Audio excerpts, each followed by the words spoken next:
shows worldwide fans of the planet's hottest entertainment with an edge.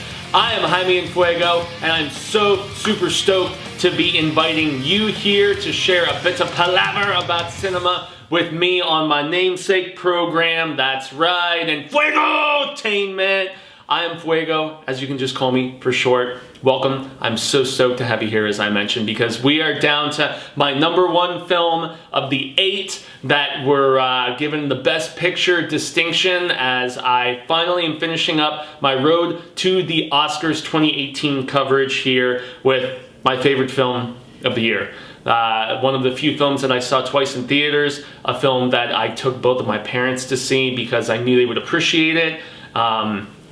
It's a film with like a simplistic but supremely important message, especially with, I mean, boy, our country's kind of crazy right now. I feel like there is a more legit division than I saw in the 80s. Maybe there was some flare-ups in the early 90s and stuff, but I talked about this a little bit in my previous review for #2, which was BlacKkKlansman, and my #3 was A Star Is Born, the remake, the Bradley Cooper Gaga film. My #4 was Roma. My #5 was Black Panther, probably the best superhero film of the year, even more so than Infinity War. My #6 was The Favorite. My #7 was Vice. And #8 was lastly the Queen biopic, Bohemian Rhapsody. But easily, by a large margin, although BlacKkKlansman hit with similar vibes and importance of message and stuff like that, but Green Book is the best film that I saw in 2018. I love, like, it's beyond the love with Green Book because of the fact that it is a culmination of so many different things that I absolutely adore in storytelling. It's about breaking down barriers and finding harmony and respect. It's about people's perspectives changing. It has wonderful music. As a musician myself, I absolutely adore that. I mean, the chemistry between Viggo Mortensen and Mahershala Ali, boy, I really hope I got the name right. It's tremendous. And so here on Enfuegotainment, I always talk about bueno, malo, and feo, a little good, bad, and ugly. And I know that on my last few reviews, I've been digressing from giving like full-on ratings 1 out of 5 to these, but I would say pretty much all of the last few that I've gone through have been at least a 4 or 5. And this is an Enfuego film. This is for me, it's 5, man. It's a 5 out of 5. It's tremendously good. It's beyond what I expected for such a simple movie, and especially for something directed by Peter Farrelly, half of the Farrelly brothers who, you know, as much as I love There's Something About Mary and Dumb and Dumber and Kingpin and not so much a lot of their later things, God, it's beyond what I was expecting. It really is. There is so much legit heart to this, and I mean, Viggo Mortensen is hilarious in this movie. The way that he totally the way that he has been able to play, he is one of the best working actors, period. The fact that he could be Aragon, the fact that he could be, you know, like in something like Eastern Promises, the fact that, I mean, he is all over the place with just the mass extent of his talents and his chameleon-like approach, and he sounds so like legit New York Italian. It's just absolutely crazy to me. And his character is a hoot, man. He has these ridiculous preconceptions and stuff, and the fact that he can go from early in the film to throwing cups away to legit like defense of Ali's character, you know, as we get to the very end, and you know, to preconceptions and, you know, stupidity of some of his family members and stuff like that.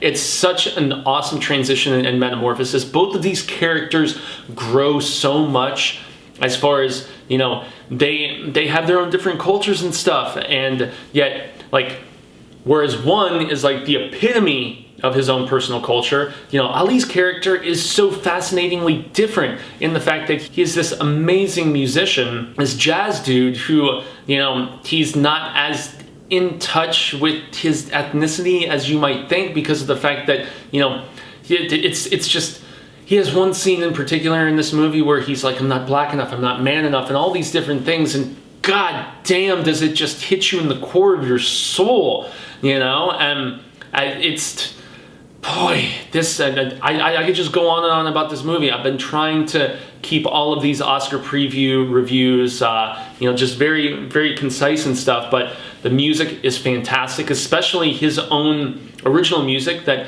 you know, it's based on, this is based on true events, just like BlacKkKlansman, which is another reason why those, in my opinion, are the two most important movies in these 8. Personally, you know, Vice is very loosely based. Roma has its relevance and significance also, but I mean, man, BlacKkKlansman and Green Book are both so crucial, like supremely crucial viewing in my estimation.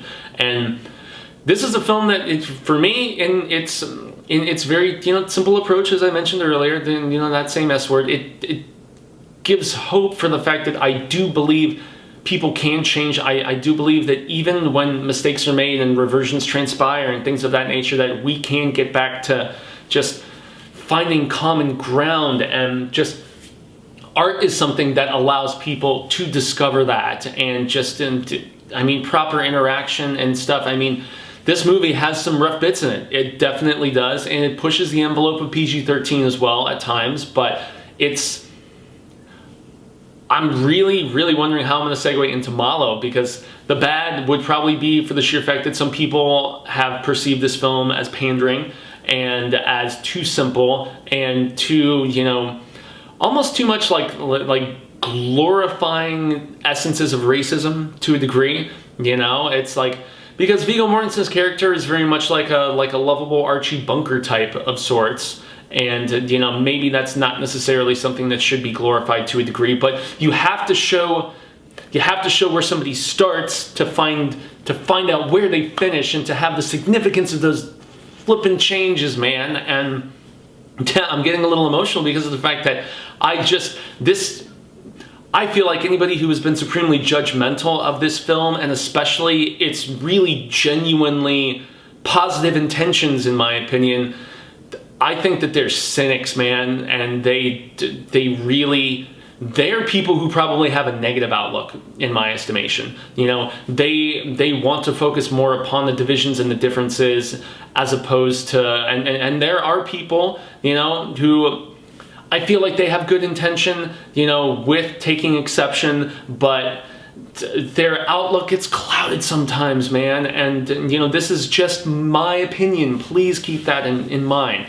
But and it's ugly that we even have to have this discussion. You know, that's the fail right there. But man, watch this movie, please. You know, just go and take it in, and take in just the celebration of life and camaraderie that this film is. You know, there are so many wonderful scenes of, I mean, bonding over music, over, you know, chicken in a car, over, and yet there's scenes that just really make you think. Like, you see this white guy driving a black guy around in the South in the 60s, and they stop off to, you know, do some vehicle work and pour some water, you know, into like the, you know, under the hood and everything, and there's, you know, there's black workers out in the fields and stuff, and you know, they look at this very well-dressed, very debonair African-American dude and his white chauffeur, and it seems like there are so many scenes like that just offer such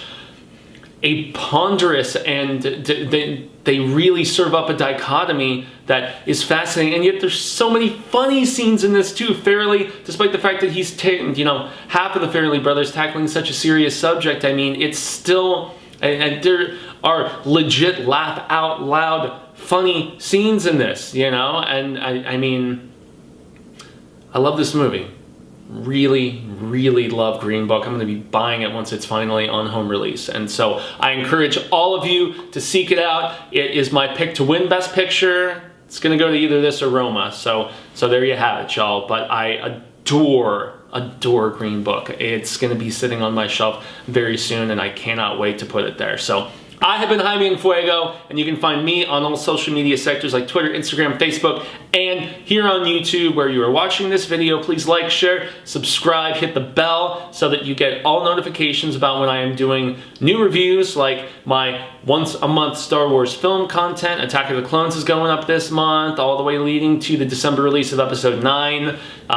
Definitely keep an eye on everything else that I will be doing in the coming weeks, days, months, all that jazz, because Enfuegotainment is back, peeps, as you have hopefully been able to see by my continued Oscar coverage. Watch the reviews of all of my other, all the other nominations and my thoughts on them. It is supremely appreciated, as I all too often say, and if you're down with the genre-centric, the scarific, whether it's, horror, anything that slants in that direction, whether it's, creepy fantasy, science fiction, whatever. Yes, I am involved in a YouTube channel with over 25K on the subscription base. That's right, called The Horror Show. It is a labor of love from us fans of the Spooktacular. We do film reviews, we do trailer reactions, we do comedy sketches, celebrity interviews and convention coverage, video game let's plays, all kinds of dope stuff. YouTube.com/The Horror Show channel. And that is the finale. That's right. They're going to start playing the music for me here in a sec. So I'm going to wrap things up now before they have to kick me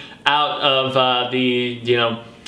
Casa En Fuego, as I all too often call it, the Fuego Fortress. So yes, 'twas a pleasure and an honor to have anybody who tuned in to this, little bit of preview coverage for the Oscars. I was so very supremely happy to have you here. And until the film wheel of Ka-ha-ha comes around once more, I say hasta luego, cinemigos. And I am so very hopeful that we get to share more of this film palaver sooner rather than later. So until then, peace out.